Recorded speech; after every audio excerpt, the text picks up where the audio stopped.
Olha, a primeira coisa que nós temos que fazer nesta palestra é definir termos, explicar termos. Sem essa explicação, a palestra perde muito. Eu vou começar pela explicação do termo racionalidade. Esse termo é fundamental para o estudo dos milagres. Racionalidade. E o que é racionalidade?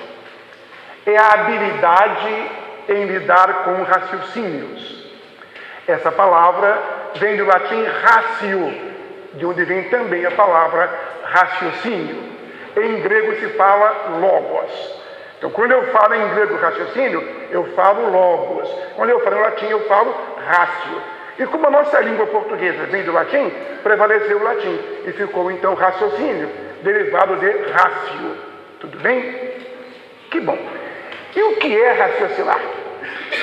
Raciocinar é pensar com lógica, é pensar com ordem, é pôr nexo, qualidade ao pensamento, é ser claro, preciso.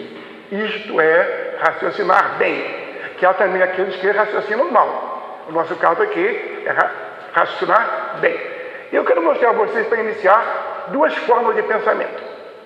O pensamento dedutivo e o pensamento indutivo. Vou repetir. Pensamento dedutivo e pensamento indutivo. O dedutivo, ele parte do geral para o particular. Vou repetir. Parte do geral para o particular. Por exemplo, todo homem é mortal. Paulo é homem, logo é mortal. Repara, todo homem é mortal. É uma afirmação geral? Ou tem algum homem que não é mortal? Não, todo ser humano é mortal, não é isso? Então, quando eu falo todo homem é mortal, eu parti do geral. Para chegar à conclusão de que Paulo, sendo homem, logo ele é mortal. Certo? Entenderam isso? De novo. Toda mulher é vaidosa. Laura é mulher, logo ela é vaidosa, porque ela é. E toda mulher é. Se toda mulher é vaidosa e Laura é mulher, é o quê? Vaidosa, que lógica. É lógico, não é? É lógico.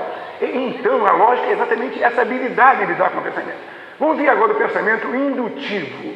Esse foi o dedutivo. O indutivo.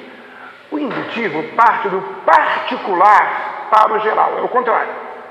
O dedutivo parte do geral para o particular. Esse vai partir do particular para o geral. Reparem esse exemplo. O calor dilata o ouro.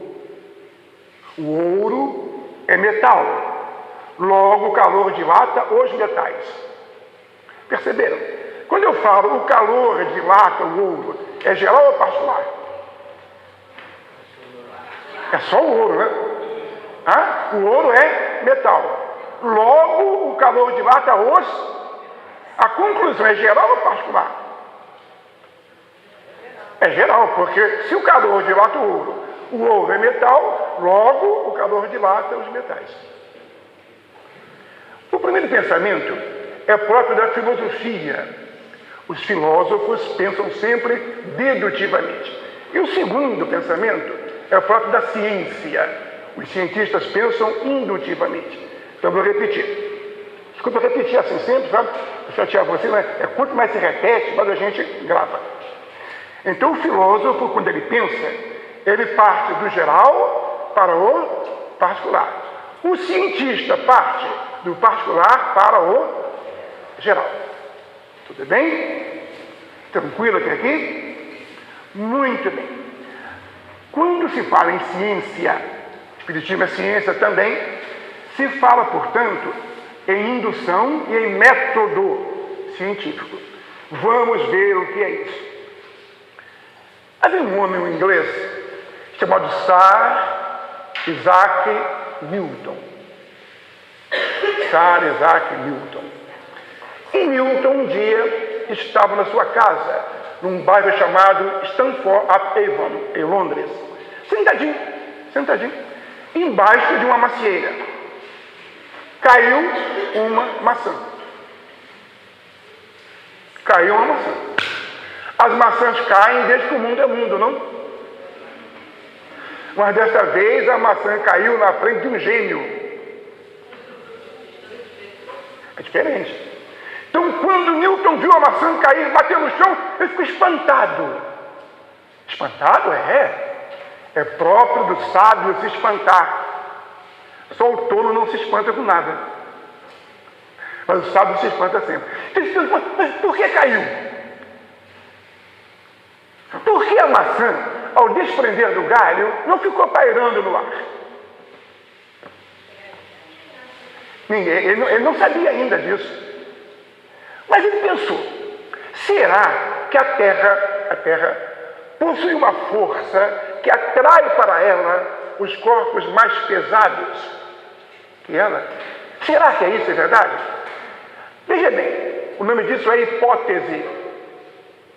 Hipótese é uma afirmação que não é verdadeira nem mentirosa. É uma afirmação provisória. É uma explicação que ele tinha naquele momento. O que ele fez então? Passou a fazer diversas experiências. Experimentou, até concluiu que era verdade, que havia essa força.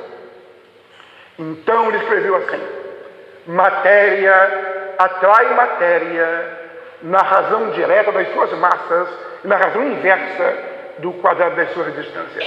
Lei de Newton. Então ele chegou à lei. E como é que ele chegou à lei? Por 3 processos. 1, observação. Assim começa a ciência, gente. Toda a ciência começa pela observação. Depois vem a hipótese. Depois vem a experimentação. E da experimentação nasce a lei. Não foi assim com Kardec? Kardec ouviu falar por um amigo dele, que era muito entusiasmado, né? Um magnetizador. Olha, não é Kardec, o nome dele é Leon. Olha, Leon, sabe aí em Paris, é uma febre danada, umas mesas que se movem e pulam. Mesas? Se movem? Se era. Não, que é isso? Veja bem, Kardec tinha um espírito científico. Kardec não aceitava qualquer coisa. Kardec primeiro duvidava, para depois, pela observação e experimentação, ele concluir. E um dia esse senhor chegou perto dele e disse assim: falei das mesas, lembra, Kardec? Lembra, Leon? Falou: olha, as mesas, elas não saltam só e dançam, não. Elas respondem perguntas. Aí o Kardec: não, peraí. Não acredito nisso enquanto eu não souber que uma mesa tenha nervos para sentir, cérebro para pensar. Não é possível isso. Mas Kardec tinha um amigo chamado Sr. Carlotti, que convidou Kardec para uma sessão. E ele foi. Quando Kardec vai à sessão, ele começa pela observação. Newton, a maçã caiu e começou pela observação.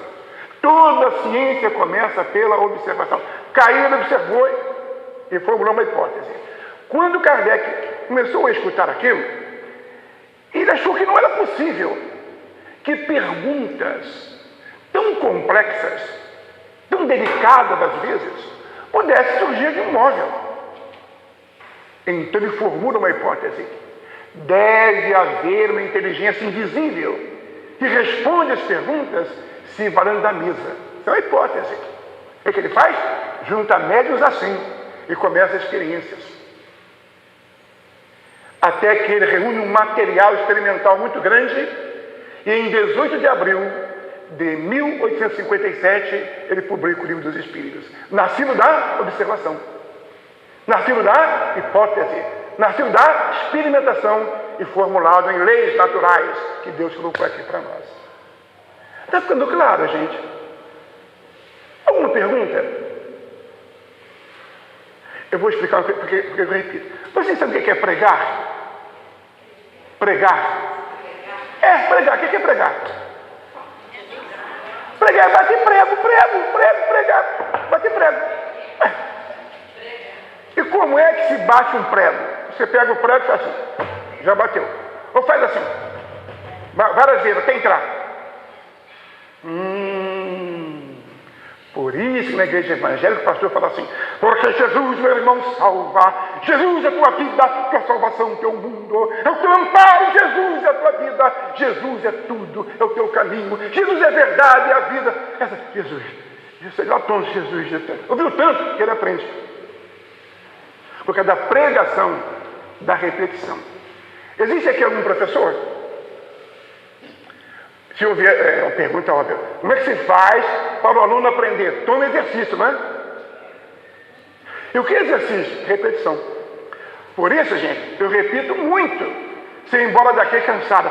Porque, cara, falou tanto que ficou na minha cabeça até agora aquele negócio da indução, da dedução. Por isso que eu faço isso.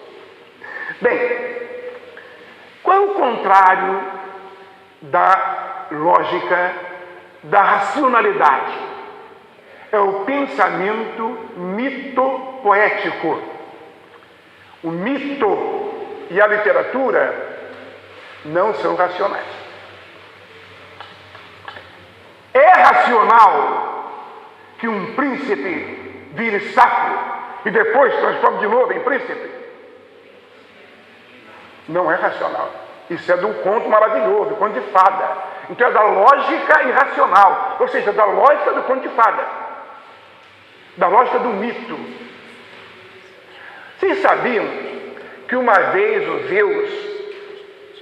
Zeus é o maior deus da mitologia grega, teve um caso com uma mocinha e engravidou a moça, né? Ele não queria que a mulher dele, a Hera, soubesse, sabe o que ele fez? Tirou o feto, botou na barriga da perna, ele ficou gestado ali, a barriga da perna dele ficou grávida e depois nasceu o Dioniso. Aí não é lógico, mas é mito. O mito não é lógico. Não exija do mito a lógica do discurso comum, do discurso formal. Porque o mito é, por natureza, um discurso fantástico, um discurso maravilhoso, um discurso que não se explica através da lógica natural. Ele tem a sua própria lógica, mas não a lógica que nós possuímos, que nós temos. Então, vou repetir. Se alguém perguntar a você, tentando testar as suas habilidades intelectuais, qual é o oposto do pensamento racional, responda assim: é o pensamento irracional, próprio do mito e da poesia. Claro, gente. Escuta, dá para não chegar em casa e contar para quem ficou?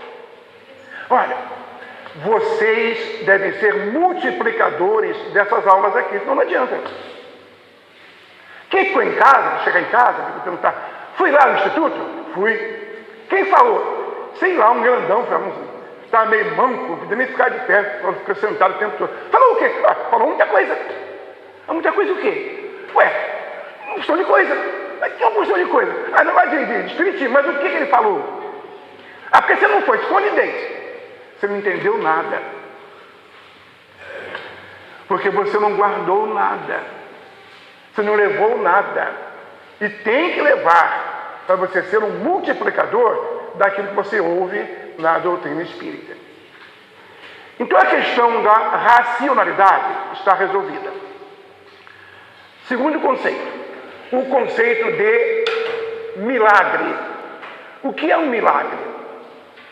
Para entender o que é um milagre, vamos entender duas leis: as leis de Deus e as leis humanas.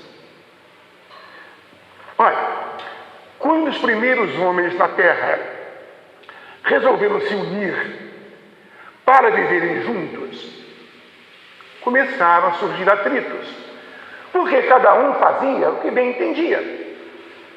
Então surgiu um legislador e começou a imaginar leis sociais para impedir ao homem fazer aquilo que ele quisesse fazer. Valeu então a lei do mais forte, do mais violento. E era preciso leis que regulamentassem as relações humanas. Foi assim que nasceu o direito. Um homem vinha com a caça dele, botava lá terreno dele, vinha um vizinho, e olha, eu quero essa caça aí também. Essa caça é minha. Foi eu quem a pegou. Sim, mas eu tenho direito, eu sou seu vizinho. Qual é a lei que diz isso? Se não houvesse lei, o vizinho não teria razão. Mas se houvesse lei, o vizinho teria razão. Então a lei, ela facilita as relações humanas. Ela evita o conflito. Em vez de eu brigar com você, a gente vai ao juiz. E o juiz decide. São chamadas leis humanas. Essas leis chamadas humanas, elas são de acordo com o tempo. Variam com o tempo. À medida que o tempo vai se modificando, essas leis também se modificam. Por exemplo, no tempo de Moisés, se um marido tivesse ciúme da mulher, sabe o que ele fazia? Dentro da lei. Arrastava pelos cabelos, puxava, e levava ao templo. E levava com ele um efá de farinha, uma medida de farinha e um pouco de azeite. Ele dizia ao sacerdote: olha, eu estou com ciúme, eu acho que a minha mulher está tendo vida sexual com outro homem. Se vem cá. Botava a mulher sentada, ia no chão, raspava o chão, ou na parede, o cal. É lei de Deus, é lei de Moisés. Misturava com água. Era a água amarga do adultério. E a mulher tinha que beber aquela água. E se ela não conseguisse beber ou vomitar, é porque era culpada, então ela era apedrejada. Vocês admitem que Deus tenha criado essa lei? Não, essa é uma lei de Moisés. Moisés, que é para acabar com o adultério, ele criou essa lei, não a lei de Deus. Por que eu sei que não é de Deus? Porque muitos anos depois, um homem maravilhoso, o maior que veio à terra, um grande espírito, estava em Jerusalém. Era de tarde, o sol morria ao longe e tingia de vermelho a linha do horizonte. Ele estava quieto e escrevia com o dedo no chão. O nome dele era Jesus, natural de Nazaré.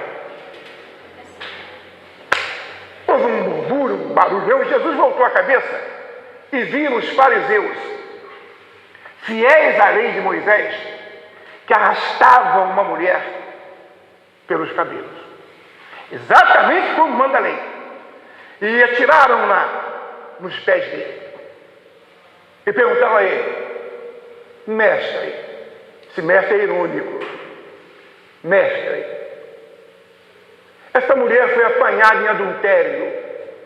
Segundo a lei de Moisés, devemos apedrejá-la. E tu, o que nos aconselha? Era uma armadilha, um dilema. Por quê? Se Jesus dissesse: Moisés mandou, apedreja. Ele estava dentro da lei de Moisés, mas contra a lei que ele veio trazer, que é a lei do amor, do evangelho, do perdão. Você não podia dizer isso. Também não podia dizer: não, apedreja não, Moisés estava errado. Se dissesse que Moisés estava errado, ele era blasfemo e seria condenado à morte na hora. E ainda não era chegado o momento dele. E Jesus vira para os fariseus e diz aquela famosa frase: aquele que for livre de qualquer pecado, atire a primeira pedra. Não falou nem que sim, nem que não podia, mas levou aquelas pessoas a refletirem sobre o absurdo daquela lei, sobre a barbaridade do apedrejamento. E mais, fez-os refletir o seguinte: até que ponto o marido não é culpado do adultério da mulher? Ou será que a mulher adultera porque é sem vergonha? Ou porque encontra no amante o que não encontrou no marido? Amor, às vezes carinho, respeito até. Ele faz pensar. E Marcos termina essa passagem com uma frase interessante: e saíram primeiro os mais velhos, os que erraram mais, E ninguém apedrejou a mulher. Aí ela está no chão, o cabelo cobre o corpo, espera a primeira pedra que fosse lançada, mas nenhuma pedra foi atirada. Quando ela percebe que nenhuma pedra foi atirada, ela levanta os olhos e vê Jesus. E este pergunta a ela: mulher, onde estão aqueles que te condenavam, que te acusavam? Ela ora então e não tem mais ninguém ali. Ele diz: vai em paz, nem eu te condeno. E faz um adendo: não peques mais. Repare, nem eu te condeno, quer dizer, nem eu aceito isso. Então a lei agora é nova, é a lei do amor, é a lei do perdão. De perdoar 70 vezes, 7 vezes, não mais da execução.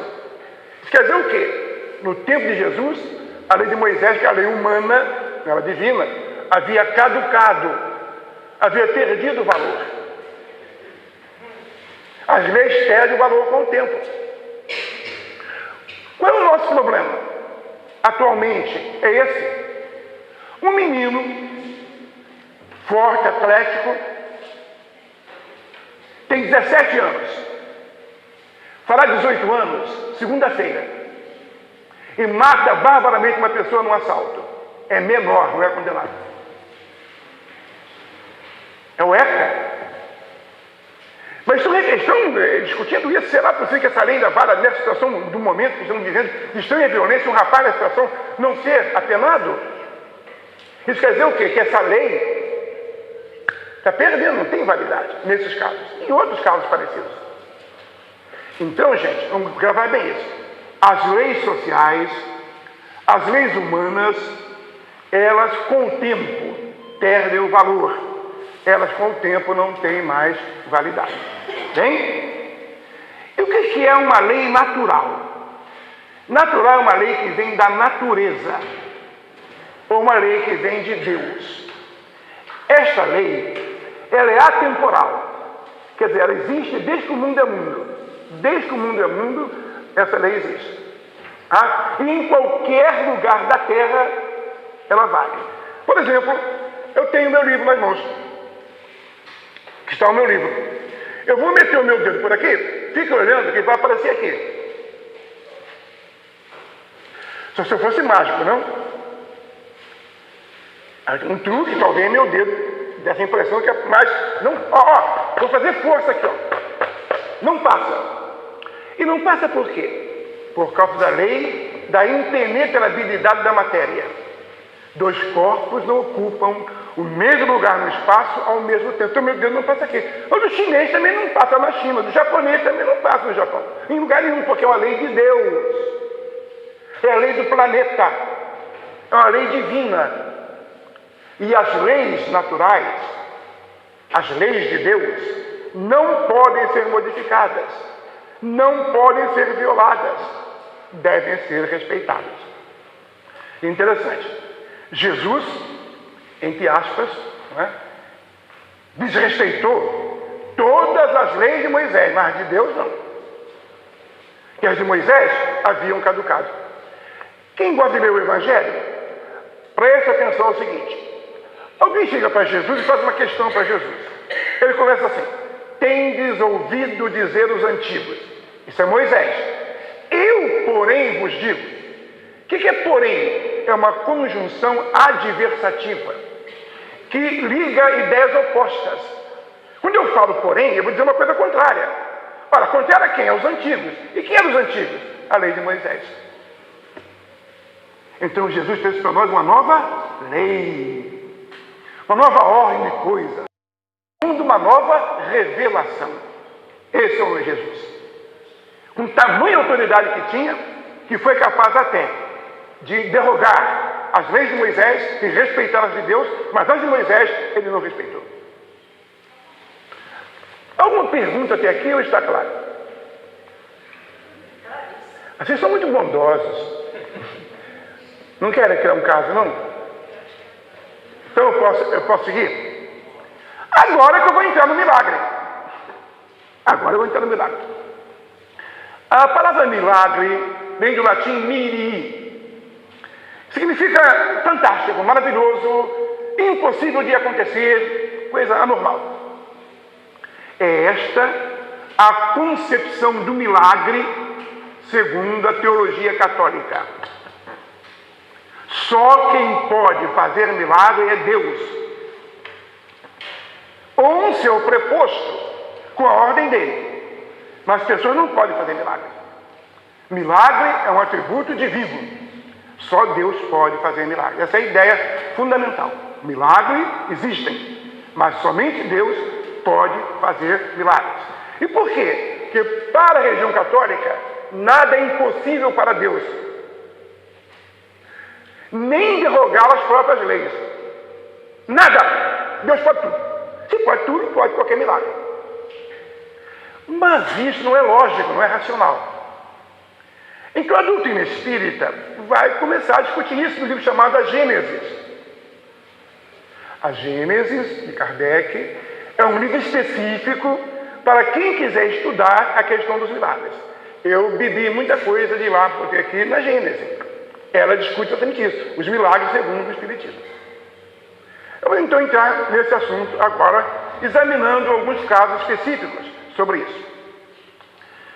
Quem aqui nesta belíssima e tranquila sala ouviu falar num homem chamado Moisés? Moisés.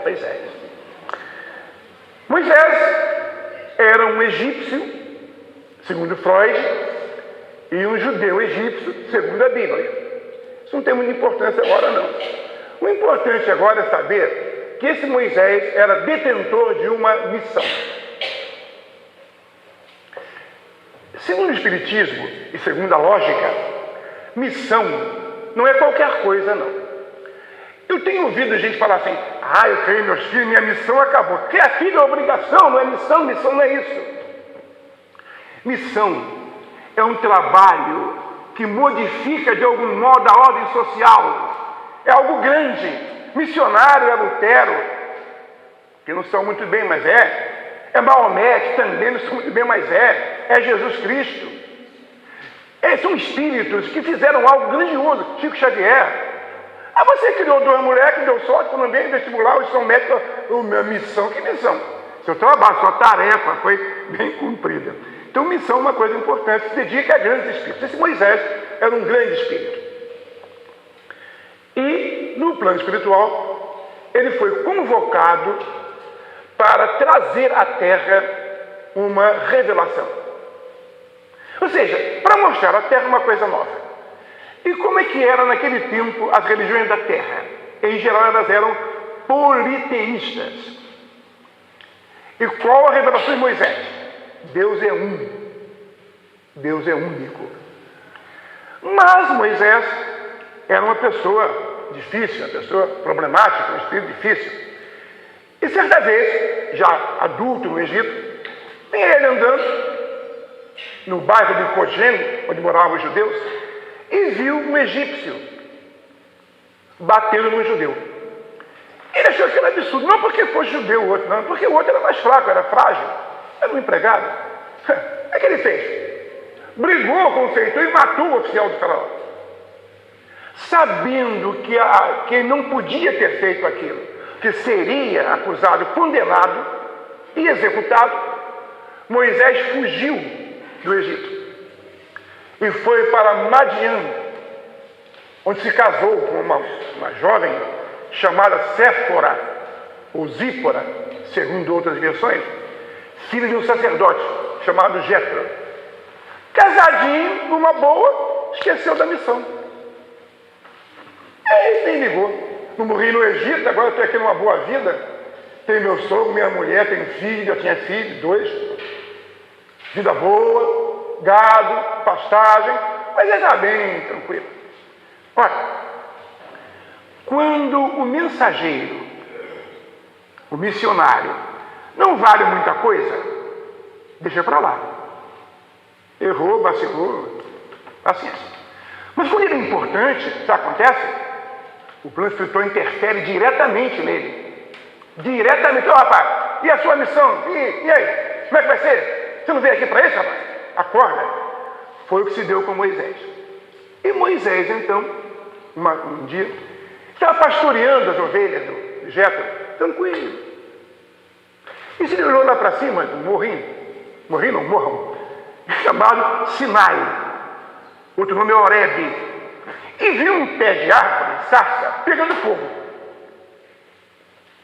Só que pegava fogo há muito tempo, mas a árvore não acabava. A Bíblia diz que queimava, mas não consumia. Ele ficou espantado. Tudo que pega fogo vira cinza. Aquilo lá pega fogo, mas não vira cinza. Está vindo. E Moisés, então, vai até lá. E quando ele chega junto da sarça ardente, ele ouve uma voz. Olha, Moisés é o primeiro médium da Bíblia. O primeiro mediador entre os homens e os espíritos é Moisés. Médium audiente, médium vidente, médium de efeitos físicos. E ele então escuta aquela voz. E o que a voz diz aí? Moisés, descalça as tuas sandálias, porque o lugar é santo. E imediatamente, ouvindo a voz, ajoelhou-se e tirou as sandálias. E começa agora uma conversa entre essa voz com Moisés. Senhora, meu filho, eu tenho um povo lá no Egito, sou responsável por esse povo, tá? E esse povo está sofrendo muito.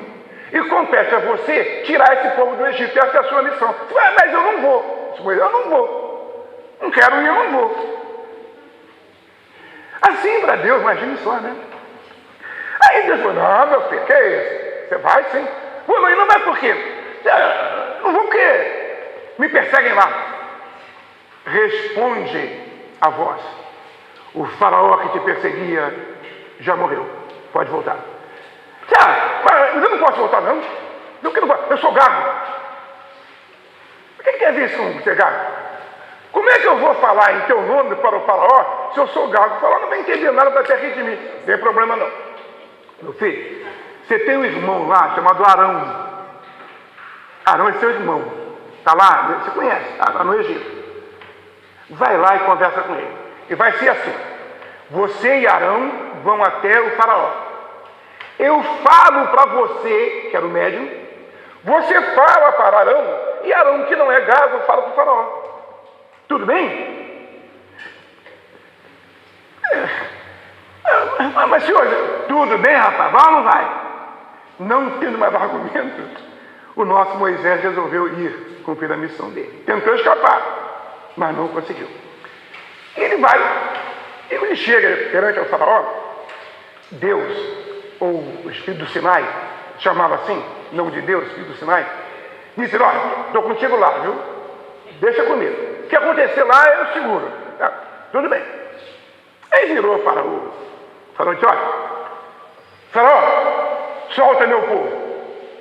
Eu quero levar o meu povo para cultuar Yahvé, o Jeová, no deserto. Disse o faraó, eu não conheço nem Jeová, nem Yahvé, esses caras são uns vagabundos, preguiçosos, fazem tijolo de má vontade aqui no Egito. Não solto não. Você não solta não? Disse, não. Aí Moisés está com a varinha na mão, aí jogou a varinha no chão. E a varinha virou uma serpente. Milagre? Ou não? Milagre. Não é? Porque uma vara é uma vara. Uma cobra é uma cobra. Não pode ser vara e cobra, pode? Não. Mas o próprio texto bíblico nos deixa desconfiados desse milagre de Moisés. Sabe por quê? Porque diz que os faraós jogaram as suas varinhas e as varinhas do faraó viraram, os magos do Egito jogaram as suas varinhas e as varinhas dos magos também viraram serpentes. Aí, para facilitar, eles explicam que a serpente de Moisés comeu as serpentes dos magos. Não ia ficar por baixo, né? Mas ficou claro o quê? Os magos também fizeram. Epa! Vamos aprender agora técnicas de hipnotizar animais. E vamos aprender mais no caso das serpentes.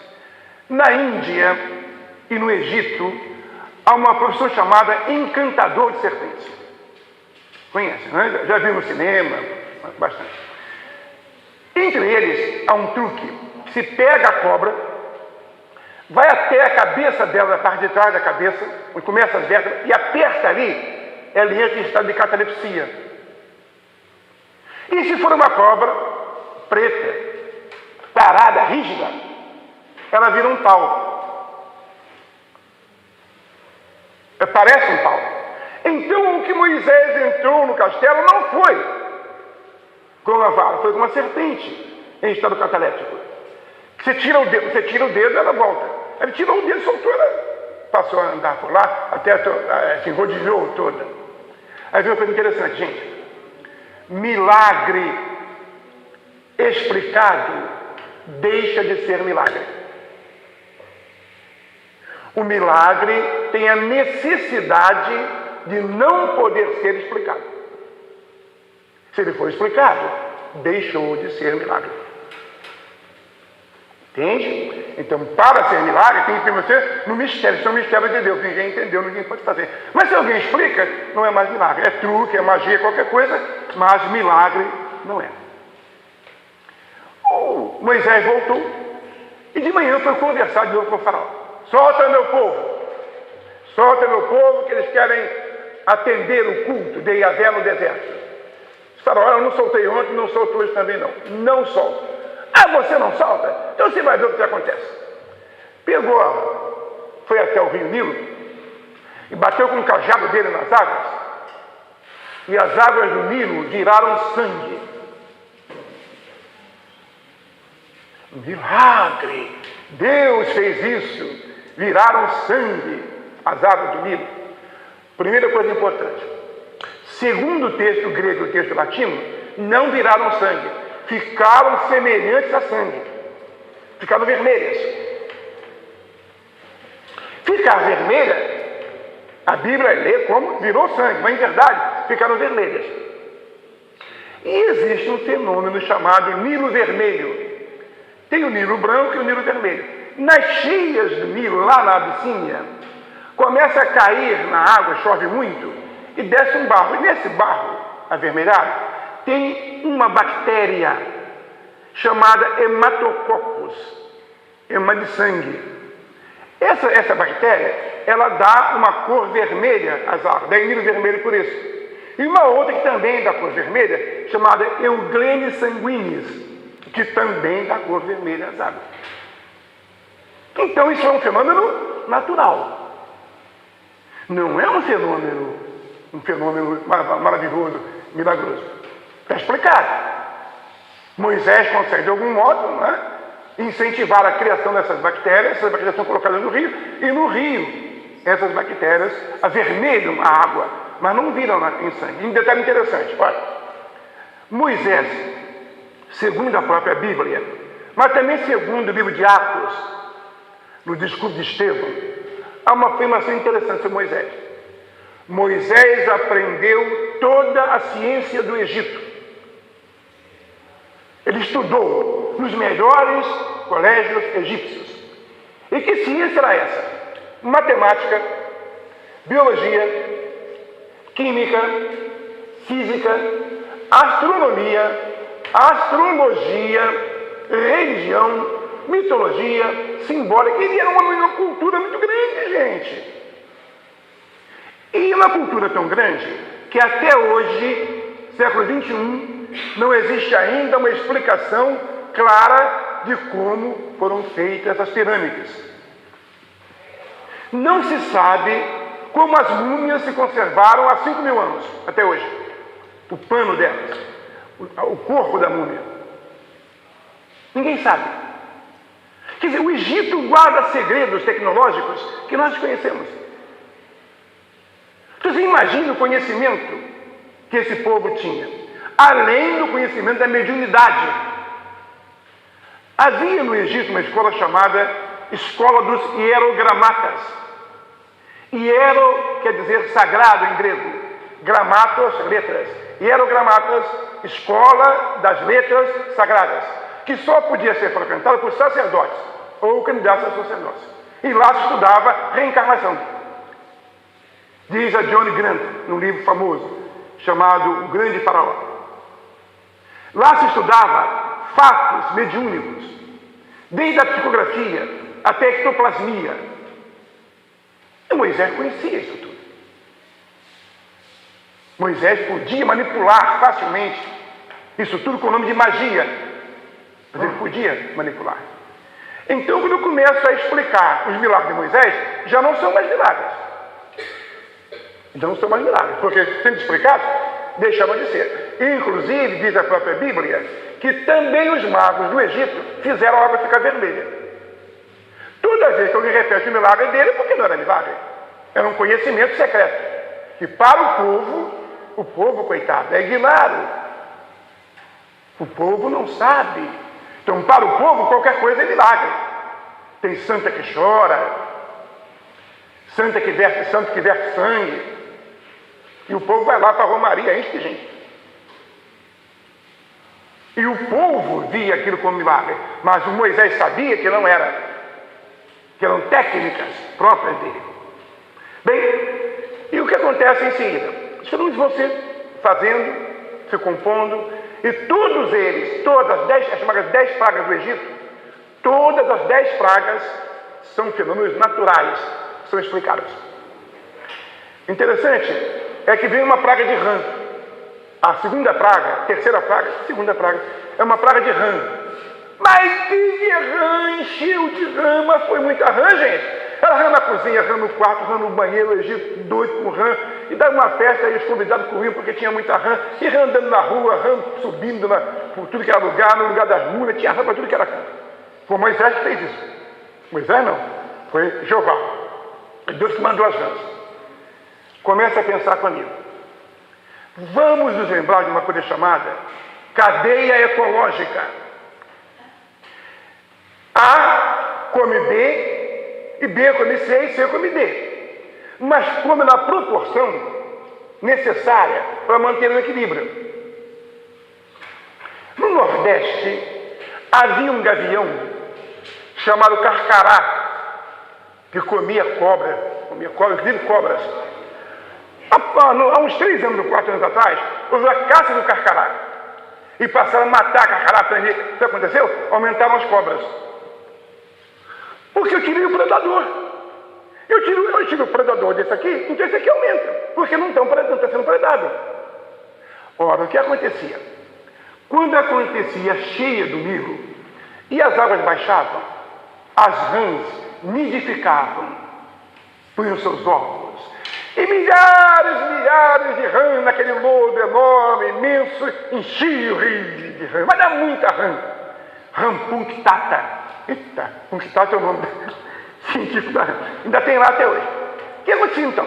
Vinham ibis é um pássaro, ibis, vinha gaviões, vinham cobras, predadores, e comiam. Mas não comiam todas, volta àquela questão, a natureza é sábia. Devorava aquelas que não ofendiam o equilíbrio ecológico. Comiam. Devoravam aquelas.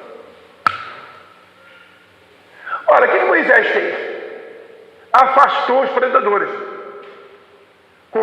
E tinha um grupo. Moisés não fez uma conspiração. Não era sozinho, não, hein? Tinha os judeus que auxiliavam a ele. Evitou que na época da nidificação das rãs viessem predadores. Quando vinha predadores, o que aconteceu com as rãs? Aumentaram.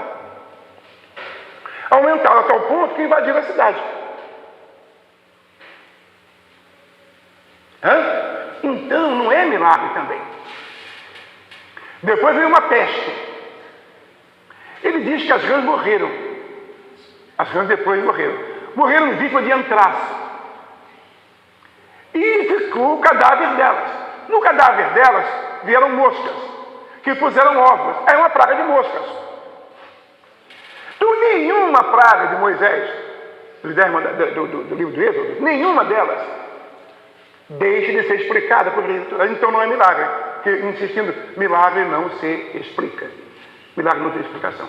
Bem, lá vai Moisés, atravessa o Mar Vermelho. Eu não tenho muito tempo, não. Então até a minha ali me cobrou, ela fica, olha, você está falando demais. Mas, ela faz, tá ali, ela faz bem me controlar, porque eu realmente sou um falador desmedido. Bem, mas aí Eles atravessaram o deserto.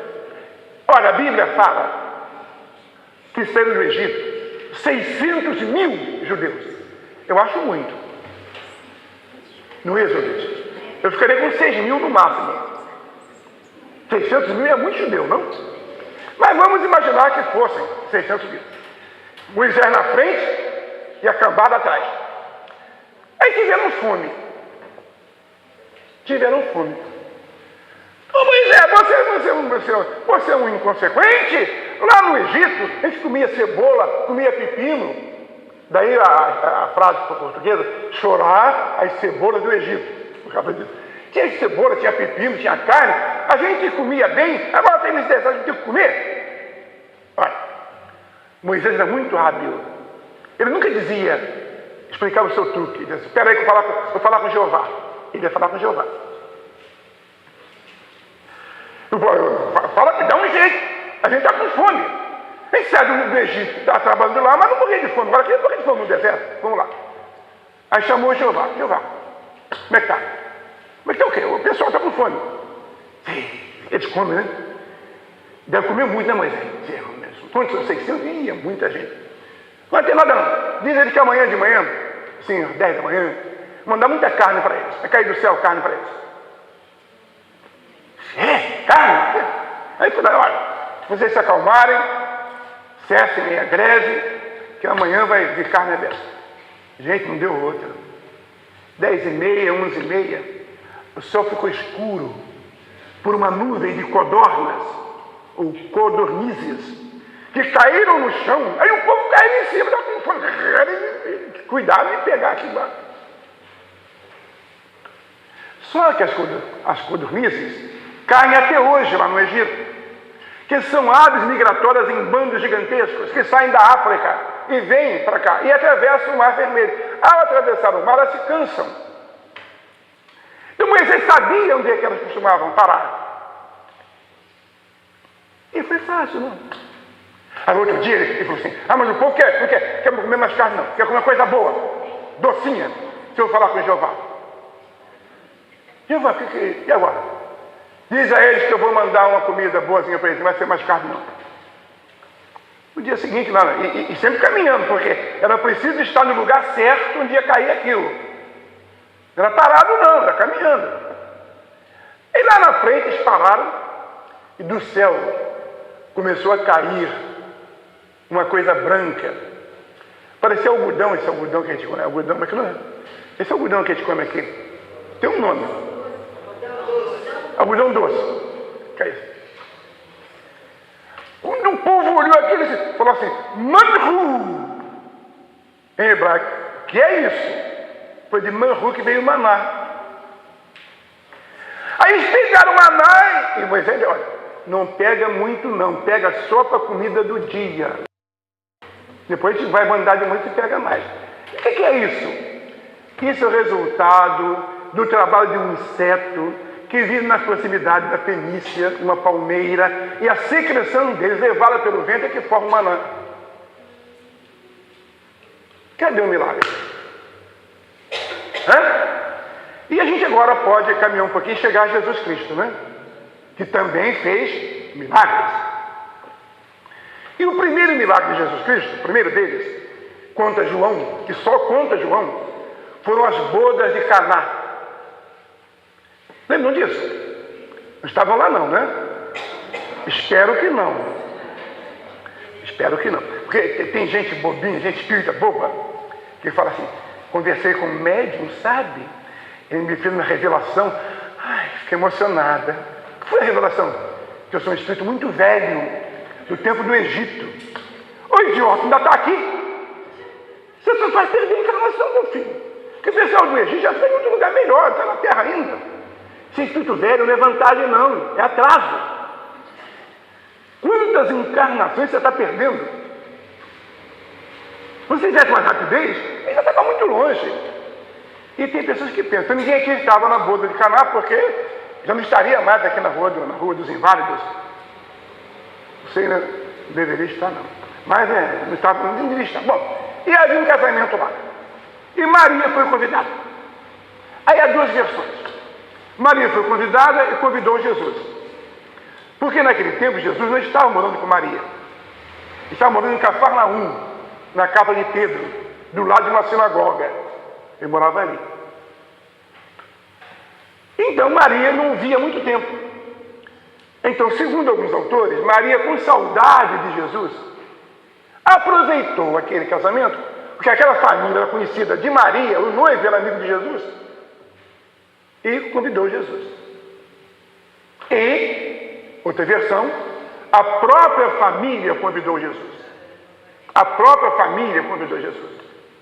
E que compareceu com os apóstolos. E não eram um dos 12, não. Eram os do começo. Né? E chega lá. E era um festão. Gente, casamento judeu, naquela época, era fantástico. E até hoje é muito bonito. Até hoje é belíssimo. É uma festa de alegria, de vibração. De glória a Deus pela felicidade, pela nova família que nasce, pela fertilidade da noiva. E durava uma semana, gente. E tinha que encher a pança de todo mundo, que vinha convidado assim. E o pior, quem passava na rua era convidado, já era convidado. Então vinha parente, vinha amigo, vinha curioso, vinha penetra, todo mundo vinha à festa. Agora, o principal da festa não era comer, era beber. Não era comer, era beber, e beber vinho. E a família, então, mandou comprar vinho, só que o vinho acabou. Mas foi um mico. Mico é uma palavra moderna para gafe, né? O jovem fala que houve um mico. Não, foi uma gafe enorme. Queremos vinho, cadê o vinho? Vinho, não havia vinho. E Maria era muito amiga, possivelmente, da dona da casa, porque estava na cozinha, ajudando. Fazer bolinho. E disseram para ela, disse, Maria, estamos sem vinho.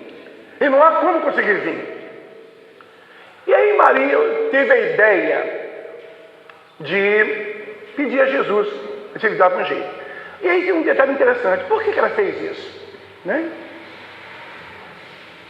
Não sei, ninguém sabe. Por que ela achou que Jesus ia resolver? Eu tenho duas hipóteses.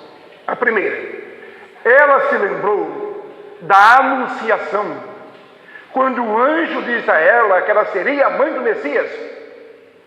Então Jesus não era qualquer um. E uma segunda hipótese, Jesus devia ser uma criança diferente. Devia fazer coisas que Maria e José não entendiam muito bem. Jesus seria, que se diz em inglês, um outsider, um fora de série. Ela pensou, ele faz tanta coisa esquisita. Será que ele não pode? Aí foi lá. Disse, Jesus, acabou o vinho. O que eu tenho com isso? Sei o que eu tenho que acabou o vinho. Disse, não, esse é o nosso amigo, o vinho acabou e tal. Aí ele fala assim para ela, Maria, mulher, que tenho contigo? A minha hora ainda não chegou. Aí tem dois detalhes. Muitas pessoas ficam impressionadas por ele falar mulher. Mas mulher naquele tempo não era ofensivo, não. Era um tratamento até cerimonioso para indivíduo de sexo feminino. E a segunda questão, o meu tempo ainda não chegou. Gente, essa frase é interessantíssima. Porque Jesus não queimava etapas, seguia etapa por etapa. É fundamental na sua vida também você fazer isso. Cada coisa no seu momento, na sua hora. Não chegou a minha hora, eu não posso, Maria, me revelar aqui, porque não é a hora da revelação do Messias. Vai vir essa maior hora, não é agora. Mas ela insistiu tanto, e mulher quando insiste, ele ficou chateado, ele ficou... Também, manda buscar aí umas ídrias. As ídrias eram uns vasos de pedra, desse tamanho assim, não é daqui para aqui não, é do chão para cá. Quando eu estive em Israel com a Vitória, o nosso guia, muito brincalhão, se vou levar vocês lá em Caná, se vão beber do vinho que Jesus fez, vem de lá até hoje, e vão ver as ídrias. Ela até tira o retrato das ídrias. Eu olhando para aquele, será que é para turista, tudo bem. Não tinha ídria para turista lá. Ela disse, agora, pega água e enche tudo de água. a encheram de água. E Jesus então chegou junto às ilhas e foi atuando nelas. E à medida que ele atuava nelas, a água virava vinho. Milagre! Milagre. Está lá na Bíblia. Primeiro milagre de Jesus. Se não tiver explicação, não é milagre mesmo. É milagre mesmo. Mas só que tem. Só que tem. Gente, Kardec, na Gênesis, diz uma coisa que interessa muito a gente agora. Ele diz que no passado, as leis científicas do passado explicavam certas coisas e outras não. E que o Espiritismo vinha trazer novas leis que ampliavam as possibilidades da própria natureza. Então Jesus conhecia várias leis que nós não conhecíamos. Que nós não conhecíamos, claro. Ele é o fundador do planeta. Ele é o diretor, segundo Emmanuel, que organizou o planeta. Ele domina a tecnologia e o saber que nós não temos. Então o que é que Jesus fez? Manipulou o fluido universal. Neste livro aqui, quando eu trato do milagre, eu mostro ao meu leitor como é formada uma uva. Quais são as moléculas que formam a uva? Que dão a cor, que dão o gosto, que dão o cheiro, que dão a espessura, a tessitura da uva. São moléculas que, se unindo no conjunto, dão a uva. E que são essas moléculas? Átomos. E que são os átomos? Os princípios fundamentais do fluido vital, que é o começo de tudo. O fluido primitivo da Terra. O hálito de Deus, como disse André Luiz, num livro notável dele, Evolução em Dois Mundos. Então Jesus, conhecendo isso, pôde facilmente colocar ali os ingredientes moleculares que, caindo na água, que o vinho é água, é líquido também, deram à água a contextura e a forma do vinho. E mais, o homem que comandava o cerimonial foi experimentar e ficou louco. Disse: puxa, que vinho! Nunca bebi um vinho assim. Que vinho maravilhoso! O vinho feito por Jesus. Mas milagre não foi. Foi para ele, para nós não, para ele, uma simples manipulação fluídica. Então, nesse momento, já não é mais milagre, porque há uma explicação.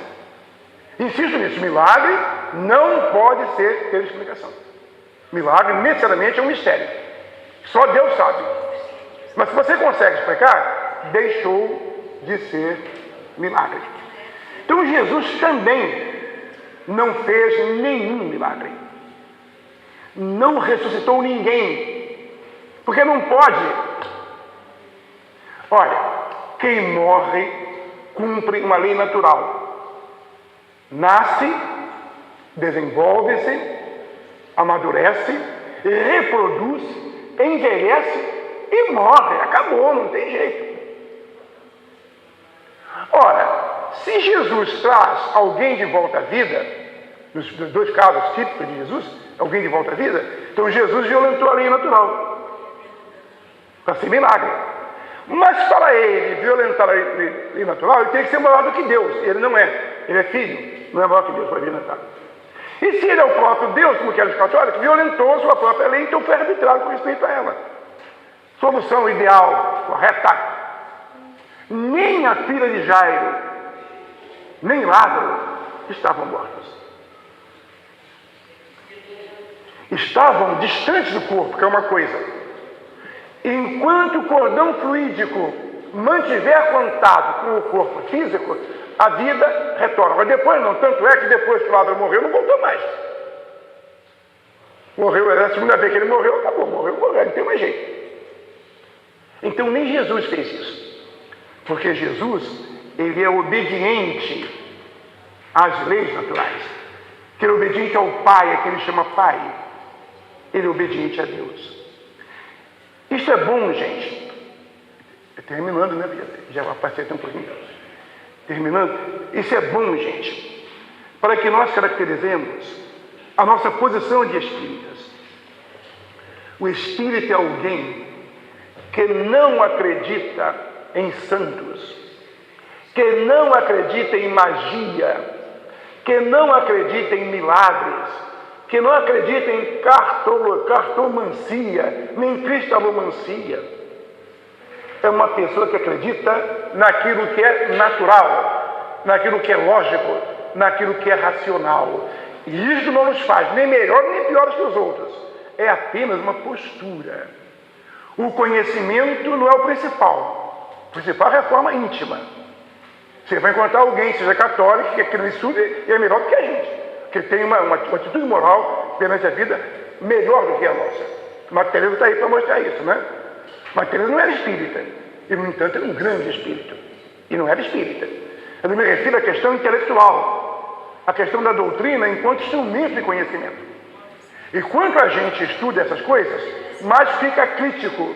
E quanto mais fica crítico, mais separa a verdade do erro e mais caminha na direção do conhecimento melhor sobre Jesus, sobre o mundo, sobre a própria doutrina espírita. Muito obrigado a vocês. Até já.